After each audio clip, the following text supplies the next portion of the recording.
If you were to ask me where to start when it comes to the foundation of Black anarchism, I would tell you that its roots are in the prison. Now, in the prison and throughout his life, Martin Sostre exemplified what it means to be autonomous and Black, to be a Black anarchist. Without Martin's contributions, perhaps we would have never gotten Anarchism, a Black Revolution by Lorenzo Cambur Irvin, because it was Martin that introduced Lorenzo to anarchism. Were it not for Sostre, prisoners would not have the right to worship, the right to acquire censored literature, the right to due process, and that is just to name a few. Despite his contributions to struggle and essentially being the founding father of Black anarchism, Martin Sostre is a name that far too many people do not know. The rich history of Black anarchism and Black anarchists should be accessible knowledge, not hidden away needing to be excavated by those simply yearning for it. This history must be discussed as Black anarchism is rooted in the Black radical tradition. I hope that this video and my content in general puts a spotlight on Black anarchists because their lives deserve to be honored and celebrated. It's very anarchistic, to the people, right? Power to the people. All power to the people. Right on. We are the only ones that are going to save us. What's up, you guys? It's your girl, Narka Samaya, and today I am so excited, so excited to finally present to you the revolutionary life of Martin Sostre. Let's begin.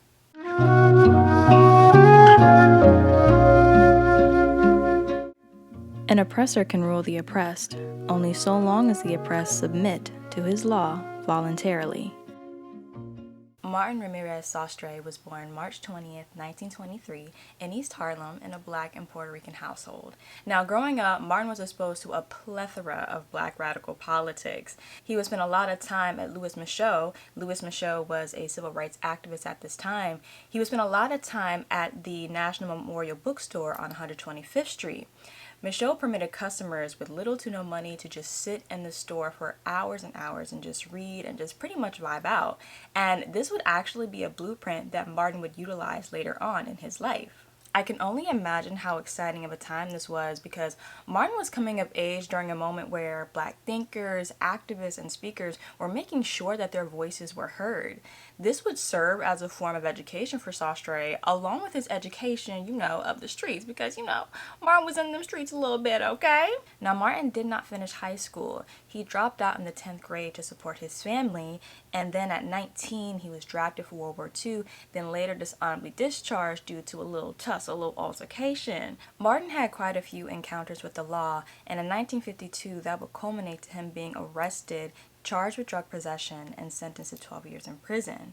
It was during his incarceration that Martin would begin to recognize himself as a politicized prisoner, and we will get into later on the difference between a political prisoner and a politicized prisoner. Malcolm X was a major source of political education for Martin, not only because of his teaching, but Martin was also able to identify with Malcolm due to the similar backgrounds that they shared. Because if you know, Malcolm X used to go by Red because he used to be in them streets too a little bit. Martin did adopt some of the NOI, Nation of Islam teachings because at the time, the Black nationalist elements really appealed to him and aligned with his politics. But like Malcolm, he eventually too would depart from it, and he only continued to practice like the act of no eating pork, no smoking, etc., things of that nature. Also, during his imprisonment, Martin taught himself law, studied philosophy, history, and practiced yoga. Like, if there is any time and place to have your chakras aligned, baby, that is the time, okay? This would also be the start of Sostre facing the state head-on and refusing to subjugate himself to its whims. Martin was put in solitary confinement because the authorities claimed that the expression of his beliefs would incite protests among the other prisoners. Now remember, Martin never finished high school, but that did not impede on him using his self-taught law education to bring about a successful lawsuit that challenged the prisoners' right to worship. Later, along with other Muslims, he would organize the first prison litigation movement to defend their right to worship, access the Quran, and engage with religious advisors in person and via mail. If you would like more detailed information regarding this case was Sostre versus McGinnis, and this was the year 1964. Now, this lawsuit would be one of many wins for the jailhouse lawyer, but these wins came with some repercussions. For his activism, he served the maximum of his 6 to 12-year sentence, with most of the final half being spent in solitary confinement. Upon Martin's release from Attica in 1964, he realized that at 41, he never really had a steady job.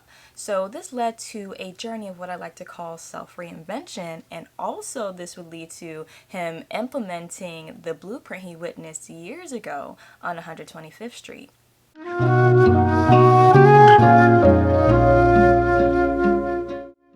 If this is a crime, I must always be a criminal, because as a bookseller who believes in freedom of thought in this so-called democracy, I feel that it is my duty to always bring this literature, not only to my own people who need it the most, but also to you students of the white community and to all people who are seeking knowledge and other opinions other than those projected by the controlled press.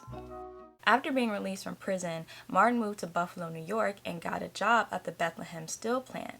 His paychecks from the plant allowed him to save enough money to open his own radical bookstore, the Afro-Asian Bookshop. Martin opening his own bookstore, and as we get into the ways he ran it, it kind of feels like he was paying homage to the store that he grew up spending a lot of time in on 125th Street. Martin wanted to use the Afro-Asian Bookshop to attract the youth, especially as he understood the importance of radical accessible literature that would aid in liberating the mind. Martin and Geraldine Pointer, then whose last name was Robinson, she helped manage the East-West Bookshop location. They would soon be met with the consequences of trying to politicize the youth. Now, one of just many things that I enjoyed doing my research about while I was learning more about Martin is him talking about the bookstore and him kind of having this experience trying to figure out what would work. It took Martin 2 years to find out what methods would work best for the bookshop, not only to help it attract customers, but also to help it stay open. Now, for a while, Martin continued to work his job at the plant while running the bookstore, but eventually realized a sacrifice would have to be made if he wanted to see the store reach its full potential and hopefully keep him afloat financially. In a letter entitled Report from Jail to My Revolutionary Friends, Martin writes, "Being forced now by my decision to quit the plant to make the store not only self-supporting but also support me, I kept open an average of 15 hours a day, 7 days a week. Thus, I was able to wring from the ship about $60 a week in salary. The important thing was to pass the knowledge and political ideas which could free my own people to them via the literature in the bookshop. True, I was always pinched for money, and I was always behind on a bill to a publisher or the landlord, and my shelves were never fully stocked, but I did manage to stay open. Slowly but surely, the Afro-Asian Bookshop was becoming a mecca for politically motivated local youth.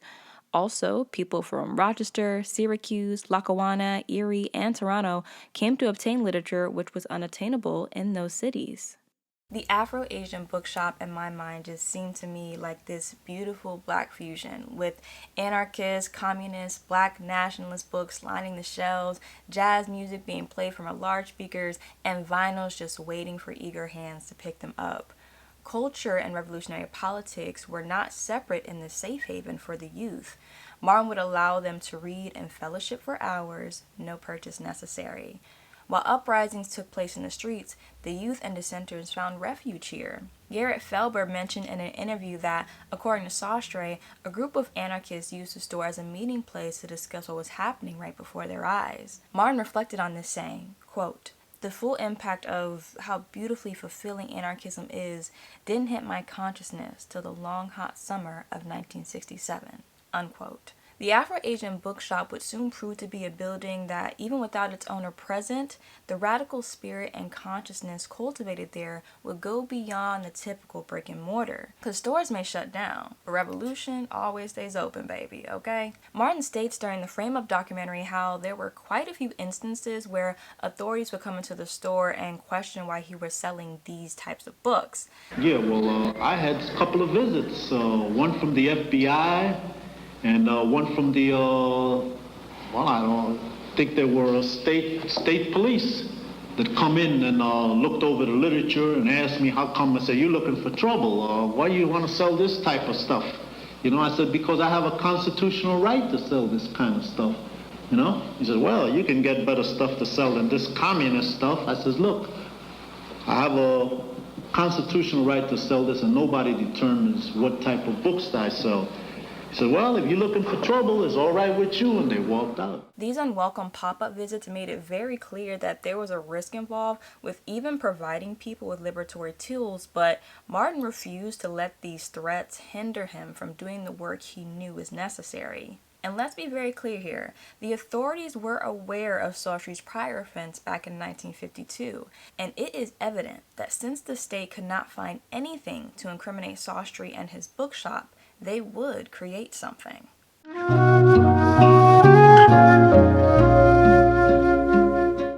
Must we go along with the program of oppressing and brutalizing other humans? Those dissenters who read this know as I do that dissent carries risks, but the risks of silence or assent are even greater, for it is your own lives that will be sacrificed. Even sheep let out an occasional baa in protest upon being led to slaughter. And that something would come to fruition at 10:30 p.m. on July 14, 1967 during the Buffalo uprisings. FBI and several officers stormed the Afro-Asian bookshop, arresting both Martin and Geraldine. Sostre was charged with arson, inciting a riot, and heroin possession. Pointer was charged with selling narcotics and arrest interference. Martin was convicted by an all-white jury, mind you, and sentenced to 31 to 41 years in prison. And Geraldine lost custody of her 5 children. However, she would eventually reunite with her children after 2 years of imprisonment. Now, if you learned anything from Martin's first stint in prison that we discussed earlier, then you should already know that any time he was captured by the state, he was going to give them hell the entire time. Let Martin's resistance be a lesson in this. If the state wants to take you down, you take as much of it as you can down with you. While incarcerated, Sostre appealed his case and had multiple legal victories in regards to the rights of prisoners, political censorship, i.e. the right to due process in relation to censorship of literature, and solitary confinement. While continuing to organize and create radical study groups, Martin also wrote a very detailed account of each step in his case as a part of his revolutionary writings, some of which we are going to get into in this section. Now, this might go without saying, but the frame-up of Martin Sostre was not really talked about in the media at all at this time. However, this did not in any way hinder the outpouring of support that Martin received during this stint in prison from locals that frequented his bookstore, college students, those that knew of him due to his upstanding place in the community, and even overseas. Globe-trotting anti-imperialist journalist William Worthy made it his duty to make sure that Sostre's case received coverage. Remember when I mentioned earlier that the Afro-Asian bookshop would go beyond just being your typical brick and mortar? Worthy writes, quote, "The books were property of the Afro-Asian Bookstore in Exile, which was set up by students at the University of Buffalo in tribute to Martin Sostre after his Afro-Asian bookstore in the Buffalo ghetto closed down following his arrest and imprisonment in July 1967, unquote.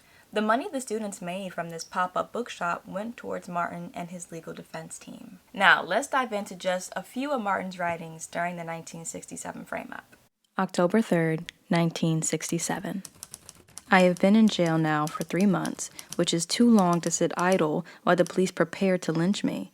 The financial burden which the blood-sucking lawyers have imposed is too much, especially if we have to pay them that fantastic amount to sell me out through their inactivity so that the white rulers can succeed in putting me away for 30 years. All this time, and they haven't even gotten me a reduction in bail, which is plainly illegally excessive. The money we gave them could better have been applied for my bail. This is a political lynching, which was conceived, planned, and executed by high political circles for the purpose of concealing the true cause of the rebellion, which, far from being caused by outside agitators or Black Power fanatics, the two stock phrases of white bigots, both Northern and Southern, who, to hear them tell it, think oppressed Black people are happy and contented by the treatment accorded them in the ghetto by the white power structure. And were it not for these outside agitators and fanatics, everything would be just lovely, was caused by the accumulation of injustices and undressed grievance endured by my oppressed people for much too long. When Police Commissioner Felichetta told those lies in Washington, he sounded like a sheriff from Buffalo, Mississippi. I am facing 30 years in prison, and the white oppressors who are determined to give me a legal lynching, Northern style, will not hesitate to give Geraldine 15 years any more than they hesitate in pouring death and destruction upon the innocent people of Vietnam and in killing and oppressing my black brothers in this country. I am sending a copy of this letter to county court with the enclosed motion for a speedy trial. The bigots in judges' robes are holding me in jail under an illegal, excessive bail higher than anyone else charged with a similar crime in order to suppress me. They cannot also deny me a speedy trial. SNCC, October 29, 1967. As for the people who represent SNCC in Buffalo, I don't know what their thinking is, although their reluctance to get involved may stem from their considering us too revolutionary or too far left for them. This was their objection, as well as that of Buffalo Core and other groups, to my views. They complained of my literature from China and other militant books. One thing is sure, I am not going to align myself with any reactionaries or pacifists, regardless of what they call themselves, except possibly in the role of a Trojan horse. Like a Viet Cong, November 25th, 1967. I want you and the others to know that regardless of the pressures, abuse, torture, or any other physical or mental force that the enemy employs against me to make me submit to their frame-up charges or cooperate with the legal lynching that they are trying to give me, that I will never submit. The employment of the massive and coercive power of the state is not enough to make me give up. I am like a Viet Cong, a black Viet Cong, and their courage and determination in resolutely opposing the greatest military power in the world, despite their poverty and the many atrocities heaped upon them, is the living example which I am trying to match. Imperialist Violence, January 24th, 1968. You can rest assured that they do not possess the means, even though they are applying the massive coercive power of the state to subdue me. The oppressors will learn, perhaps this spring, when they find themselves fighting an escalated war in Vietnam, Laos, Cambodia, Thailand, Malaya, and Korea, in addition to the escalated domestic struggle against those refusing to go and die in the unjust, undeclared war, and those refusing to be oppressed in the nation's ghettos, that their oppressive measures only produce greater resistance from the people, that escalation of violence breeds escalation of self-defense measures against the violence. Of course, those are just a few excerpts from Martin's writings, but he also discussed numerous topics such as the police state, Afro freedom fighters, his sentencing, exposing psychiatric intimidation, bail denial, black traitors and infiltration, race and class, legal actions, solidarity, and much, much more. Now, if you guys remember in part 1 when we talked about Martin's first arrest in 1952, that was when he would begin to recognize himself as a politicized prisoner. And there's this clip from the Frame Up documentary where I feel like Martin perfectly describes the difference between a political prisoner and a politicized prisoner. This is such a general, almost everyone in prison considers him, that has any political awareness, considers him considers himself a political prisoner. However, I distinguish between a political prisoner in its classical sense and a politicized prisoner, one who has become politically aware while in prison, even though the original crime that he committed was not a political crime. Now, I love this clip, and I'm glad I got to show it to you guys because we get to talk about this link between people like Martin Sostre, Malcolm X, and George Jackson, who, by Martin's definition, they are politicized prisoners. But also, like I told you in the beginning, black anarchism in particular is rooted in the black radical tradition. And when you look at black anarchism, it also has roots in the prison. So when we think of an example of political prisoners, we can talk about black anarchists like Ashanti Alston, Kwasi Balagoon, and Lorenzo Coburn Irvin. So I really love how Martin kind of breaks this down really simply, and I feel like his definition is the best one. It was during the last few years of Martin's imprisonment that he came to identify with revolutionary anarchism. And as a clear act of resistance and an assertion of autonomy, he refused to shave his facial hair and comply with the mandatory rectal searches. Few years, in 67, the police mugshots show me like this. This is my identification. So now they want me to shave the beard off and just wear the mustache. I claim that this is a personal right, that I have a constitutional right to wear the beard. It's neat, They can't say that it alters my identification because this is my identification. They can't say that it holds lice, because in the first place, there's no lice problem in the prison. In the second place, the lice would have a hard time thriving in such a short beard, just like they would up there. So they don't have a leg to stand on. I have decisions on that. And now they have me in solitary confinement. They don't even let me have a straight pen. All I have in my cell are just law books, which I have on the floor because there's no furniture in the cell, just the bed. No table, no desk, no nothing. They won't let me have my typewriter. They won't let you have a fingernail file. Just your toilet articles, which is only just a toothpaste and the toothbrush. No deodorant, no nothing. But yet they require that every time you leave your cell, the solitary confinement building, to go, let's say, to the hospital inside the prison, or to go to the visitor's room to see your attorney or to see your private visit, that you strip down naked, you bend over and spread your cheeks. Now they know you don't have anything in your rectum. They just do this to dehumanize you. Because once a man bends over and spreads his cheek, there's 2 or 3 hacks leering at you. That's a sign of not only of submission, but it's symbolic of being sodomized. And a lot of prisoners submit to that, but I'm not going to submit. For this, Martin was brutally beaten multiple times for his refusal to submit to these state-sanctioned sexual assaults. It is so clearly evident in Martin's writing how the prison seeks to steal prisoners' time, right? By holding them in solitary confinement, putting them in dungeons with no lights or windows that can indicate whether it is day or night. The stealing of autonomy by making invasive searches mandatory and/or requiring you to strip away physical markers that identify who you are. The stealing of humanity as a price is put on your freedom, your life, being barred from seeing those that support you and love you, and essentially boiling you down to nothing but a number meant only for suffering.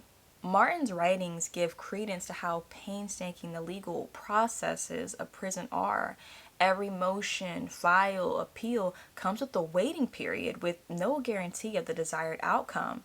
And this makes me think of how Jonathan Jackson tired of exactly this and then rightfully chose to free his brother, George Jackson, on his own terms. It is very clear that you cannot wait for the state to do right by you or those you love. You must make an active choice to fight this beast by any means necessary. Now, I'm sure for many of us, it's not a surprise that the state will use surveillance, outright lies, and coercion to reach their goals. You can see this in the way they weaponized Ardo Williams' addiction against him and got him a part of this frame-up. As I try to convey to the court that when I entered Martin Sostre's bookstore, that I did have drugs on my person, and I never bought any drugs from him. And how did you fool the police into believing you had bought drugs? By pretending to reach across the counter and... Of the alleged drug buy, in terms of that drug buy itself? I saw Mr. Sostre pass Mr. Williams the glassine envelope. Yes, when Alvin Grismacher, Sergeant Grismacher picked me up, I was under the influence. I had shot quite a bit of drugs that night, and he was also aware that I was under the influence. I don't know if he was aware that I was setting Martin Sostre up or not. My impression, he didn't care, he just wanted to get him. And like I never knew Martin Sostre sell drugs, and first time I heard about it is when I talked to Grismacher. What did Chief Amico tell you when he met you in the Buffalo police station? He made a remark about getting Sostre? Yes, he says we want Sostre, that you're willing to cooperate with us. We'll help you with this case. And he told you you'd be out of jail the next day? Oh, definitely, so guaranteed. The photography mishap. And John Wilcox, a New York State police photographer, who testified in Martin's original trial that he had conducted surveillance of the bookstore from a dentist's window across the street. When asked to provide pictures of the transaction at Martin's trial, Wilcox stated that he had forgotten to load film in his camera. How you forget to put the film in the... Nigga. And there's a quote from the Frame Up documentary that I want to read to you, because as soon as I say it out loud, I know you guys are automatically going to hear just how unserious it is. Quote, "The head of the Buffalo Police Intelligence Unit told the press that the St. Martin Sostre, who lacked the money to bail himself out and who had often difficulty in paying his store's utility bills, had been earning $5,000 a week from selling narcotics." Now, child, let's just take a moment for a second and really think about this bullshit. Because you want us to believe that a man that could not afford to pay bail, but somehow making $5,000 a week, would not take any of that money to pay his utility bills, keep himself full financial. You think if Martin was making money from like, you can't even make that make sense. And the sense can't make that. Like, let's be serious here. And y'all gotta watch this clip of Martin in conversation when discussing the conditions of the prison. Like, the amount of stretching that this man had to do to, like, jump to damn chandeliers when Martin was clearly referring to light bulbs. Like, No dormitories here. Everybody has a single cell with a toilet, wash bowl, and bed in it. It has a light in it. Oh, I'd sure like to know where it is that you have cells that have lights, because none of the floors that I've been in have Well, you're in a witness light. block, and there are lights out in that area where you are able to... Hall lights, not inside the cells. Inside, one was torn out by the previous tenant and smashed and et cetera in the same block you're in. Well, I was in A block on the regular gallery. They didn't have no lights, and maybe this is something new that you put light bulbs. You have actually lights in the cells with fixtures? Let me ask you a question. Are the men able to sit out in the exercise area all day long? Well, we're getting away from the lights now. Well, there's lighting is out inside, there. in the cell or outside? The lighting is out there. Oh, out in the hall. Lights. Oh, that's different. Out in the hall. Now, but there's no lights inside the cell. What you're advocating is evidently chandeliers in every cell in the jail. Just well, a plain, it's not going to be done. Plain ordinary. See, I made you get up off that lie, you know. There's no lying. I mean, there's no lights in the cell. At least we got past the dungeon stage, you know. Well, call it a cell. Hard dungeon. Cell. The tiger cell. please. Now, while the state is something that we seriously need to actively resist, I hope these last few examples just showed you how highly unserious and sometimes downright comedic the state and statists can be in their attempts to quell rebellion.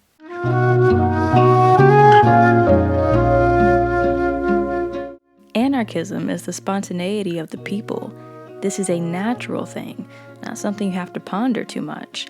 It's just like when somebody tries to break into your crib or somebody attacks you in the street.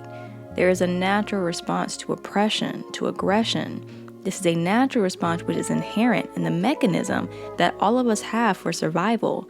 I don't see where anarchism is anything different than just human survival.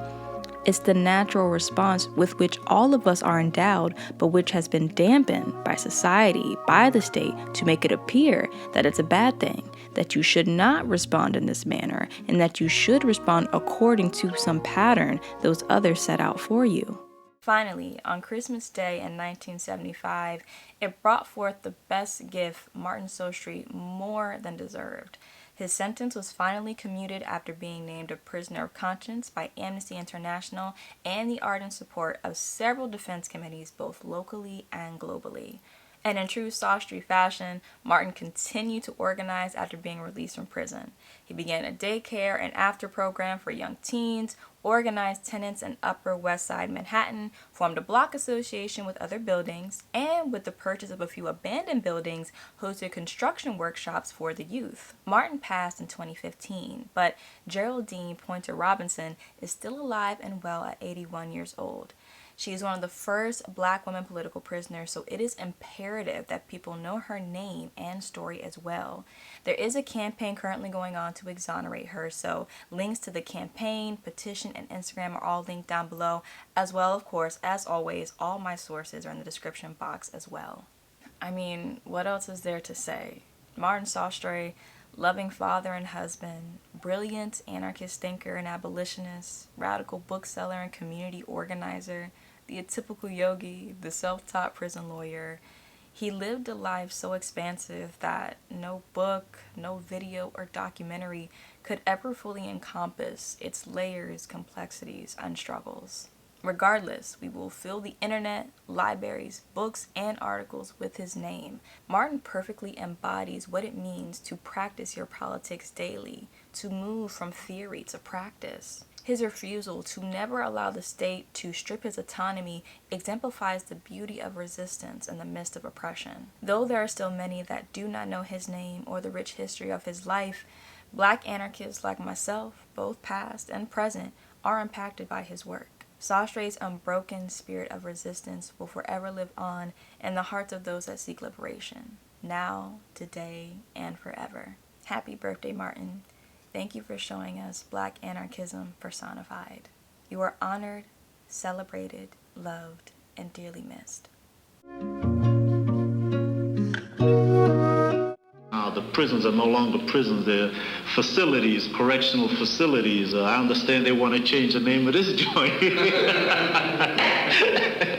Yeah, well, while they're changing the name, they might as well name it the Waldorf, you know?